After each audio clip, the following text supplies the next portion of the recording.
Salut Camille, Salut. merci d'accepter notre invitation pour cette interview. Mais avec plaisir. Peux-tu te présenter, s'il te plaît? Du coup, moi c'est Camille Delacqui, j'ai 22 ans, je suis originaire de Fribourg et je joue actuellement au basket en Valais. Ok.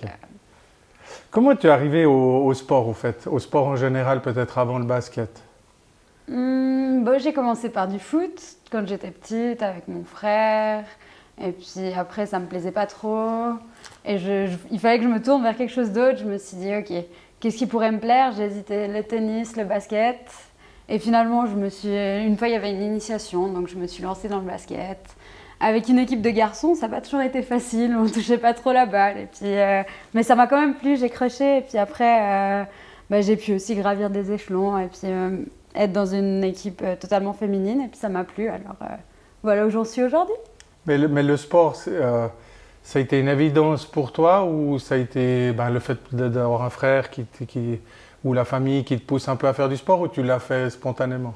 Je pense que c'est quelque chose qui se fait spontanément parce que en étant enfant, on a tous ce besoin de se dépenser de toute façon et après mettre une structure par-dessus avec des entraînements fixes et tout, ça a été quelque chose de naturel parce que c'est vrai qu'il y a beaucoup d'offres autour. Sur Fribourg, il y avait beaucoup de clubs et donc ça a été une évidence pour nous. Et puis on a toujours été encouragés dans cette voie par nos parents aussi. Je pense que c'est aussi une sorte d'éducation. Comment tu pourrais te décrire? Je pense que je suis quelqu'un de très jovial et d'assez dynamique. J'aime quand les choses bougent et j'aime quand la vie s'enchaîne. J'aime pas rester chez moi tout le temps et m'embêter. J'aime vraiment le contact avec les gens aussi. C'est pour ça que je fais un sport d'équipe. Et puis voilà, quelqu'un de jovial et dynamique, je dirais. Et le caractère? Un caractère assez fort, mais je pense que dans un sport de compétition, de toute façon, il faut un peu de caractère. Le caractère à vivre de tous les jours, est-ce que tu es quelqu'un de, je dirais, simple ou assez exigeante? Je dirais simple avec les autres et exigeante avec moi-même. Je suis assez dure avec moi dans tous les aspects de ma vie, mais avec les autres, je suis un peu plus tranquille. Donc une personne à vivre, cool. Oui, je me laisse vivre et puis je profite juste de la vie. C'est bien.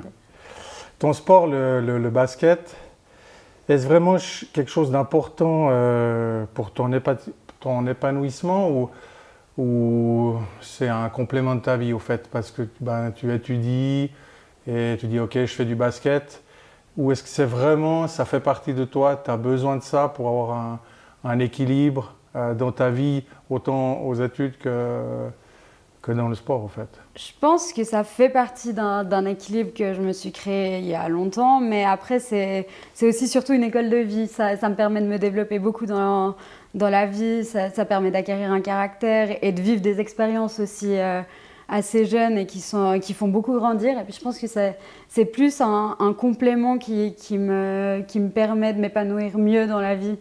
Plus, je l'utilise, c'est quelque chose qui me plaît beaucoup et puis que j'ai beaucoup de plaisir à faire, mais qui m'est très utile dans la vie de tous les jours. Donc en fait c'est un équilibre pour toi d'avoir les deux. Mm-hmm. Ça t'aide aussi dans tes études? Oui, c'est sûr. Et puis même après une journée de cours, c'est juste tellement nécessaire de se vider la tête et puis ça fait du bien de le faire à travers le sport. Au fait, la rigueur des entraînements, enfin parce que pour arriver où tu es arrivé, c'est que tu as dû bosser dur. La rigueur, le partage, la souffrance, parce que souvent on ne le dit pas trop. Que pourrais-tu dire, enfin, comment tu pourrais développer ça de ton point de vue à toi? Tout ce que ça engendre, ce travail pour arriver des fois où on n'en parle pas forcément de nous. On a très peu soit d'articles ou de mise en avant. Mais comment tu pourrais en parler? Je pense que c'est vraiment quelque chose, un travail qu'il faut faire pour soi et pas pour la reconnaissance. Parce que je pense que dans le sport, qui plus est dans le sport féminin, c'est très dur d'avoir de la reconnaissance. Et c'est vrai que s'entraîner 5 fois par semaine, des fois enchaîner, je me suis entraînée à midi et après je retournais à l'école l'après-midi. J'avais de nouveau l'entraînement le soir, tous les soirs. Et 3 fois par semaine à midi, 2 matchs par semaine, des fois à l'extérieur, que ce soit à Genève, que ce soit enfin vraiment Winterthur. Enfin, c'est aussi des longs déplacements. Et tout ça, c'est pas forcément reconnu, mais c'est quelque chose que j'ai toujours fait pour moi. Et je voudrais jamais parler de sacrifice parce que quand je vais mettre un terme à tout ça, je vais juste en garder tellement de bonnes choses, de bonnes expériences et beaucoup de positifs. Mais c'est vrai que parfois on se demande si ça vaut vraiment la peine. On se dit, voilà, tout le monde, le soir, les gens rentrent chez eux après une grosse journée, ils peuvent se reposer. Et puis toi, t'as pas le choix. Mais au final, c'est vraiment une école de vie. Et puis je le regretterai jamais.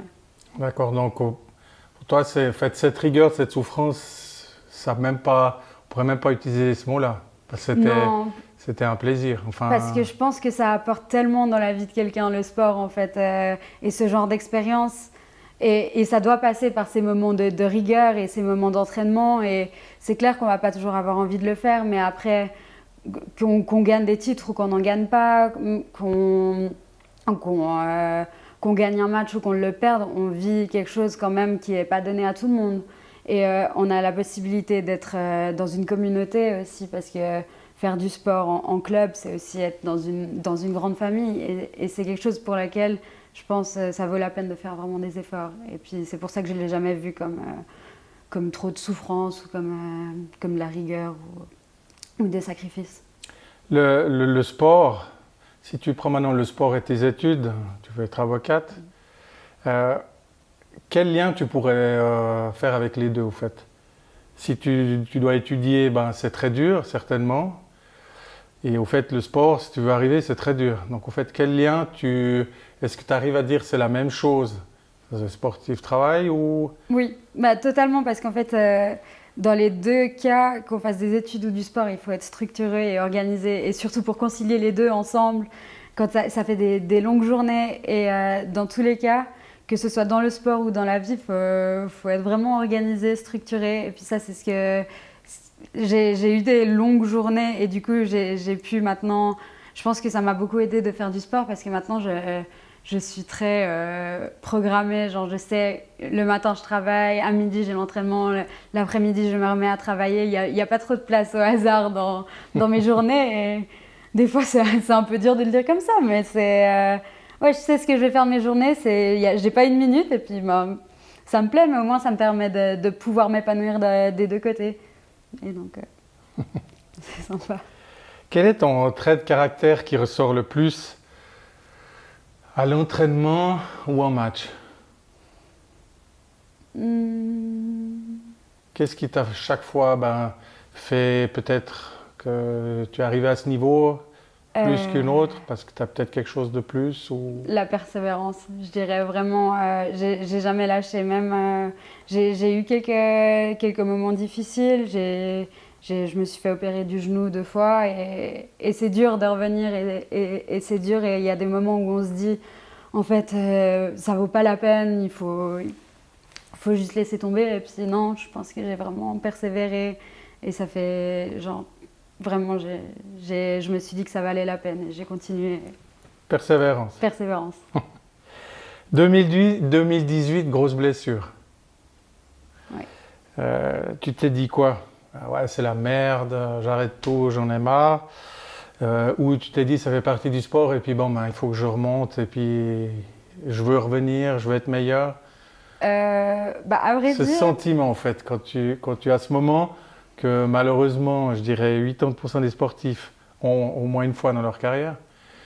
Qu'est-ce que à ce moment-là, qu'est-ce que tu t'es dit? Honnêtement, je suis quelqu'un qui fonce, alors je me suis rien dit. Pendant longtemps, je me suis posé aucune question.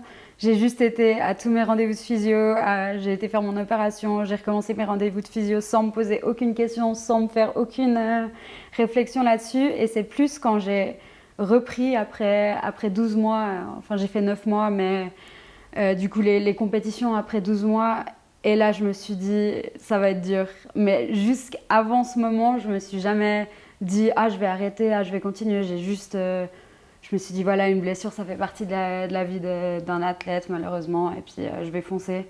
Puis je me suis jamais laissé le temps de me reposer jusqu'à ces 12 mois où je suis revenue et j'ai vu que que ça allait être plus dur que prévu de revenir à Donc un jusqu'au niveau. match, au fait, tu n'as pas eu ce déclic. Souvent, un athlète, quand il se blesse, il se dit « Ah merde, j'étais là, je me blesse, je dois remonter, je dois retravailler très dur. Est-ce que je suis prêt à faire ça? Je dois revenir ?» Je me suis posé aucune question. En Ok. fait, j'y suis allée, j'ai foncé sans me demander si j'étais capable de le faire, si j'avais envie de le faire. J'y suis allée. Et en fait, je pense que je l'ai aussi vécu un peu comme une déception de revenir et puis à ce moment-là se rendre compte que toi, tu es resté là pendant un an et que les autres, ils sont montés. Et ça a été une grande douche froide quand je suis arrivée parce que c'est vrai que j'ai ce caractère qui fait que je fonce sans trop me poser de questions. Et puis, ouais, ça m'est un peu tombé dessus. Et puis, je me suis dit, ah ouais, quand même, ça fait un an et les autres, ça fait un an qu'ils s'entraînent et puis ça se voit. Mais bon, après, ça fait partie de la vie. Que penses-tu de la femme dans le sport aujourd'hui? Le regard des autres, des journalistes, enfin, quelle place elle a aujourd'hui en 2021? Je pense que ça évolue, mais beaucoup trop lentement. J'ai l'impression que c'est beaucoup moins médiatisé déjà. Rien que dans le journal, il y a toujours un grand article avec des grandes photos sur les gars. Et puis les filles, on est toujours en petit, dans un petit encadré, ou même à la fin de l'article des garçons. Mais c'est comme ça partout. Et au niveau des structures qui sont mises en place aussi, je pense qu'on peut faire beaucoup plus d'efforts que ça. Et il faudrait le faire parce qu'au final, les efforts qui sont faits sur le terrain ou même dans chaque sport individuel ou collectif avec des femmes sont les mêmes que les efforts que les hommes font dans ces sports-là. Et donc on mériterait la même place. Mais tu ne penses pas que c'est aussi peut-être plus les femmes qui devraient un peu pousser pour plus se mettre en avant? Que le fait d'attendre que ça vienne toujours, parce que les résultats, autant en athlétisme, dans votre sport et tout, vous avez des super résultats. Mais c'est vraiment, cette image de la femme, c'est encore pour toi vieillissant, on peut dire ça comme ça. Ouais, mais après, c'est clair que il faut pas être passif aussi. Si on a envie que les choses changent, c'est clair qu'il faut aussi les faire bouger nous et pas toujours se plaindre dans cette situation-là. Et puis, mais je pense que les femmes arrivent maintenant à donner de la voix, à se faire voir, et puis ça commence à bouger, mais je pense que c'est assez lent. Et puis, mais même dans les journaux, ça commence à changer. Des fois, on voit qu'il y a des articles qui sont plus aussi sur les femmes, et puis ça commence à bouger, mais gentiment, doucement et timidement. Que pourrais-tu dire sur ta famille, ton cadre familial? Sur ce que ça t'a apporté, sur si c'est un équilibre pour toi, si c'est quelque chose de primordial ou pas forcément ou... Ah, j'en serais pas là sans ma famille. Vraiment, c'est eux qui m'ont toujours poussée. C'est eux qui m'ont aussi récupéré à la petite cuillère quand ça allait pas. C'est eux qui ont partagé mes joies, mes tristesses, mes grandes désillusions. C'est eux qui ont souffert avec moi quand j'ai perdu, qui ont pleuré de joie avec moi quand j'ai gagné. Donc c'est grâce à eux que je suis là et puis je leur dois beaucoup. Et ton frère? Mon frère, il m'a donné le bon exemple aussi. Il a fait du vélo et il a toujours été très... dans ma famille, il est timide, il se montre pas trop, mais il est très fier de moi. Et puis ça me touche parce qu'il le dit pas, mais il me le montre. Et ouais, c'est aussi pour lui que j'en suis là. Et ça me fait plaisir. J'ai vraiment une très bonne relation avec lui. Et puis voilà. En fait, si tu devrais, en un mot, ouais, c'est peut-être court, mais la famille te laisse quoi comme héritage? Qu'est-ce que toi, et ça t'est venu comme ADN en disant ce que j'ai eu, je dois le redonner plus tard? En termes je sais pas, de reconnaissance, de partage, toutes ces choses-là. Je pense que mes parents, ils m'ont montré ce que c'était le véritable amour et pour le fait de se dédier à ses enfants et le fait d'enseigner ce partage et tout ça, c'est des valeurs qu'on a chez nous et puis c'est quelque chose c'est une grande éducation qui m'a permis d'en être là où on en est aujourd'hui, mais j'ai de la chance d'avoir une famille qui est très soudée et ça, c'est ce que je voudrais transmettre moi si un jour j'ai une famille. Comment tu vois le sport et la vie professionnelle? Si, après, je ne sais pas ton futur, mais si tu réussis tes études, tu joues encore, comment tu vois les deux? Ou de dire, aujourd'hui c'est le sport jusqu'à ce que j'étudie, j'ai mon diplôme et je commence à travailler et j'arrête. Comment tu vois un peu ça?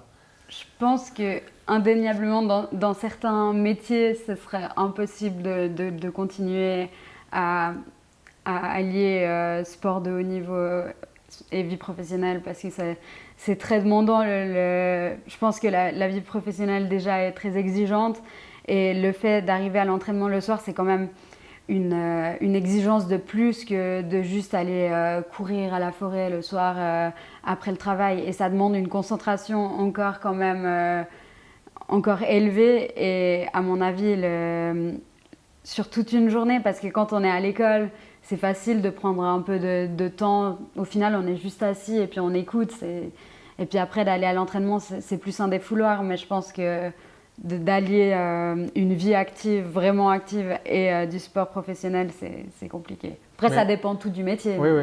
Mais est-ce que tu penses dans ton futur à toi, pouvoir allier les deux ou devoir mettre un terme à un certain moment parce que tu ne pourras pas faire les deux, en fait? C'est ça? Je pense que faire les deux, ça va être très compliqué. J'y ai pas encore vraiment réfléchi, mais je sais qu'au bout d'un moment, ça s'arrêtera. C'est pour ça que je profite de chaque moment que j'ai encore et que le sport me réserve encore dans mes dernières années d'études aussi, parce que je sais qu'après, ce sera le temps de passer à une autre période de ma vie. J'ai pas envie, mais que je sais indéniablement que j'arriverai pas à concilier une vie avec la volonté d'être avocate et le sport de haut niveau. J'y arriverai. Quel message tu pourrais donner aujourd'hui aux parents, en général, par rapport à leurs enfants qui veulent faire du sport, qui veulent s'impliquer, comment les accompagner? Qu'est-ce que tu pourrais, si aujourd'hui tu t'aurais 10 parents avec des enfants qui disent je veux faire du sport et tout, puis qui disent non, le sport ça sert à rien, il faut qu'ils étudient à l'école et tout, qu'est-ce que tu pourrais leur dire par rapport à ton âge aujourd'hui? De nouveau, tu étudies, tu es quand même à un très haut niveau en basket. Donc, qu'est-ce que tu pourrais... Je pense que l'un n'empêche pas l'autre. Vraiment, je pense que les deux, le sport et les études vont très bien ensemble et font qu'une vie est très équilibrée. Et je trouve que chaque parent devrait encourager et aller dans le sens d'un enfant qui a envie de faire du sport, parce que c'est une école de vie et c'est des expériences qui ne pourront jamais être acquises à l'école. C'est pas sur un banc à l'école qu'on va vivre de telles expériences et qui vont nous apporter cette maturité-là. On va apprendre plein de choses à l'école, mais cette maturité-là que m'a apporté le sport, c'est quelque chose que je retrouverai que dans le sport. Et donc, donc tu peux qu'encourager ces parents qui suivent cette interview de oui. pousser un peu leurs enfants pour pas leur briser leurs rêves par rapport au sport. Il faut au moins essayer, et puis des fois ça marchera, des fois ça marchera pas. C'est possible de faire les deux. Mais... Oui, sinon il y aurait plein d'étudiants qui ne seraient pas en train de faire du sport, et actuellement dans les équipes de haut niveau, il y a beaucoup d'étudiants qui arrivent à concilier sport et études très bien, mais on a des structures qui permettent de le faire aussi, et donc c'est la preuve que c'est possible. Et dans ton équipe aujourd'hui, est-ce que tu as d'autres étudiantes?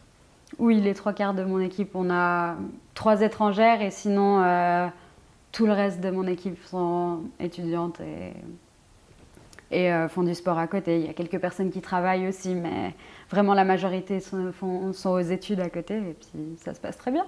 Et cet échange est important pour toi? Cet échange avec d'autres filles aux études? Oui, c'est toujours assez... on est toujours assez complémentaires, on peut s'aider, on peut s'entraider. On connaît la difficulté aussi. Parfois, c'est pas facile d'enchaîner études et sport. Et donc, on est aussi là pour se soutenir. Je pense que c'est une belle complémentarité. Pourquoi avoir choisi BBC Trois Torrents après toutes ces années à Elphick? Je pense que le changement ne peut être que bénéfique à un certain moment. Et le BBC Trois Torrents, c'est un club assez familial qui avait l'air sympa. Et je me suis dit, j'ai envie maintenant de me lancer un nouveau challenge. Et je me lance à fond. Je vous ai dit, c'est vraiment, je suis à fond dans quand je me lance dans quelque chose, j'y vais à fond, je me suis pas posé de questions. Et donc, sur un coup de tête, je me suis lancée. Et puis, je suis ravie d'être ici. Donc c'était un changement. Est-ce que c'était un changement qui t'a pris beaucoup de temps de dire voilà, est-ce que je pars là-bas, je pars pas là-bas, je suis chez moi à Elphick. Maintenant avec toutes ces années, je connais tout le club, je connais toute la structure. Et puis de se dire maintenant, parce que c'est plus du tout le même endroit. Oui, non, c'est un choix qui s'est fait sur une longue durée. Ça faisait longtemps qu'il traitait dans ma tête avant que je le prenne vraiment, mais c'est quelque chose qui, dès que je me suis rendu compte que c'était la bonne chose à faire, j'ai foncé et je savais qu'il fallait que je prenne cette décision-là. Et c'est quelque chose qui s'est imposé à moi finalement. Je me suis dit, je ne peux pas arrêter le sport, arrêter le basket sans avoir tenté une expérience ailleurs aussi, parce que quand ça fait 10 ans que tu es dans le même endroit, aussi des fois ça fait du bien de changer. Et donc j'avais envie de me lancer ce nouveau challenge-là. Mais la première motivation quand tu as eu cette opportunité de partir, quelle a été pour toi cette chose qui était d'une évidence C'était le changement ou... Retrouver le plaisir de jouer au basket. J'avais perdu beaucoup de plaisir après mes grosses blessures. J'arrivais pas à retrouver vraiment ce plaisir. Et ce qui m'a fait changer, c'est que je me suis dit, faut que j'aille voir si j'ai juste perdu le plaisir de jouer au basket parce que j'ai plus envie de faire ça, ou alors si aller ailleurs peut m'apporter quelque chose d'autre et peut me faire retrouver ce plaisir simple qui m'a fait commencer le basket. Et c'est retrouvé aujourd'hui? Oui, c'est retrouvé. Le basket, c'est un sport d'équipe, hein, donc ça veut dire que tu dois partager, aider, travailler pour les autres. Pour toi, tout ça, c'est normal ou quand même dans ton coin de la tête, un petit coin, c'est quand même ton match qui va être pourtant très important pour toi, pour te mettre en évidence, pour pouvoir, on ne sait pas, t'apporter tout d'un coup un autre transfert ou autre chose, ou c'est vraiment, tu es dans une équipe pour travailler pour l'équipe et puis vraiment mettre en évidence tout le monde et pas forcément ressortir toi meilleur que tout le monde. Alors oui, comme j'ai compris, tu vas essayer de tout faire pour être au top, mais souvent on a des gens qui essayent de se mettre eux en valeur, puis pousser un petit peu les autres, et puis il y en a, ils vont se mettre vraiment pour le collectif. Ah, moi, je suis totalement au service du collectif. Des fois, on me le reproche aussi, mais je suis quelqu'un qui joue pour les autres. Et c'est la raison pour laquelle je fais un sport collectif, c'est parce que j'aime aider les autres et j'aime... je l'ai toujours dit dans le basket, moi, si j'ai l'occasion entre marquer 2 points ou faire une passe pour que quelqu'un marque 2 points, ce sera toujours la passe. Mais est-ce que ça t'a porté préjudice ou pas? Oui, c'est quelque chose qui peut porter préjudice. Après, c'est clair que quand tu es entouré d'autres personnes qui ne pensent pas la même chose, c'est pas facile. Mais dans un sport collectif, c'est quelque chose que je ne changerai jamais parce que c'est ma façon d'être. Et je suis comme ça et je suis quelqu'un d'assez altruiste. Et ce n'est pas un trait de caractère chez moi que j'ai vraiment envie de changer. Après, je reste quelqu'un de compétitive et puis... je ne vais pas faire une passe à chaque fois que j'ai la balle aussi. Je vais aussi jouer pour moi parce que j'aime le basket et je reste quelqu'un qui veut performer. Mais dans un sport collectif, je pense que cette capacité à se mettre au service des autres est très importante. Si tu devais mettre en avant ton sport, comment tu le ferais aujourd'hui? Je pense que beaucoup de clubs devraient prendre exemple sur Trotterol au niveau du public. Et donc, j'organiserai encore plus d'événements où les gens peuvent se rencontrer et peuvent venir découvrir le basket féminin. Parce qu'au final, les gens nous disent souvent « Ah ouais, moi je vais… » quand j'étais à Fribourg, « Ah ouais, moi je vais voir Fribourg Olympique. Parfois, je devrais venir vous voir, vous. » Et on a envie de leur dire « Alors venez !» Personne ne vous en empêche. Je vous donne les horaires des matchs. Vous pouvez les trouver sur Internet. Venez. Et ça, c'est un peu le grand problème du sport féminin, c'est que tout le monde dit « Ah ouais, on devrait venir, mais on ne vient pas. » Alors, il faudrait changer ça et faire en sorte que les gens viennent. Mais si tu dois mettre en avant, par exemple, tu as 3 à 4 filles qui sont devant toi, qui ont 7-8 ans, et tu dois mettre en avant le basket et pas, je sais pas, le badminton, le volley. Ah, dans ce sens-là. Dans ce sens-là, si tu devrais... vendre ton sport, voilà. Si je dois vendre mon sport. Voilà. C'est une bonne question, je sais pas, c'est quelque chose d'assez personnel comme question. Les gens peuvent aimer avoir une raquette et faire du tennis, et d'autres peuvent aimer mettre une balle orange dans un cerceau, mais enfin, je leur dirais que c'est très fun, et puis que c'est marrant, et puis qu'on y prend vite goût. Quel regard as-tu sur certains sports de haut niveau où il y a beaucoup d'argent, il y a beaucoup de sponsors, et puis et de l'image qui est mise en avant, tout ce qu'on en a parlé un petit peu avant. Quel est ton regard par rapport à aussi ce monde qu'on a aujourd'hui qui est un peu pas forcément des fois top, mais est-ce que tu penses qu'il y a une injustice, ça te déplaît vraiment, ou c'est quelque chose que tu dis c'est comme ça parce qu'aujourd'hui Federer il gagne X, et puis nous on est là, on a été champion de Suisse, on était en Coupe d'Europe, j'ai joué en équipe suisse, on a fait tout ça, puis au fait ça a été pour moi, mais jamais entre guillemets beaucoup de personnes étaient au courant, parce qu'il y a seulement quand on a un titre qu'on met une petite photo.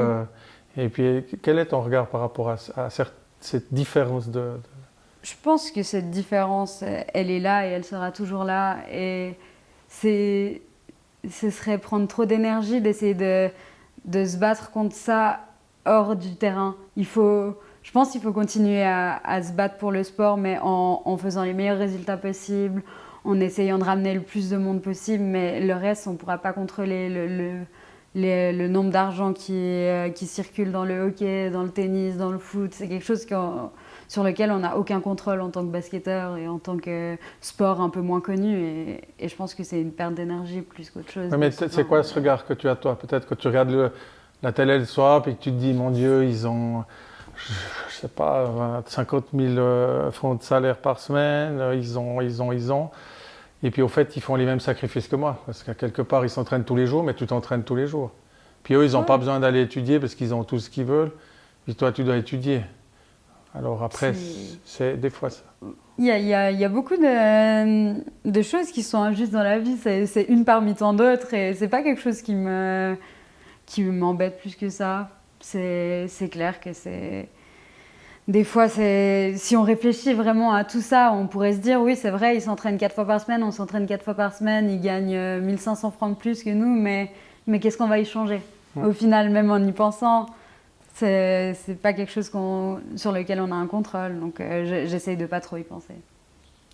Si maintenant, aujourd'hui, tu as la possibilité de réaliser un rêve, aujourd'hui, un rêve, vraiment un souhait qui te tient à cœur aujourd'hui, ça serait lequel? Que ça soit dans le sport ou dans la vie en général? Sportif, dans la vie.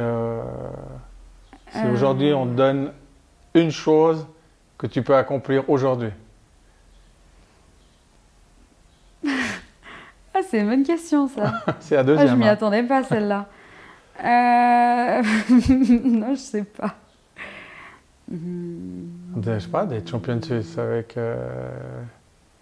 BBC, de rejoindre une équipe suisse, je sais pas, de pouvoir partir 3 mois avec toute la famille en vacances, faire un tour du monde.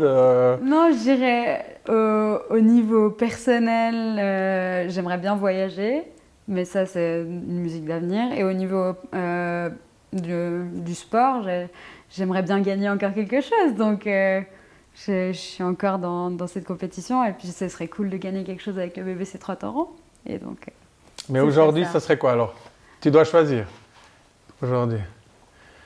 Entre les deux? Ouais. Ah bah alors gagner encore des titres, parce que voyager, je pourrais le faire toute la vie. Gagner un titre avec le BBC Trois Torrents, ça va pas durer encore 100 ans, donc ce serait ça.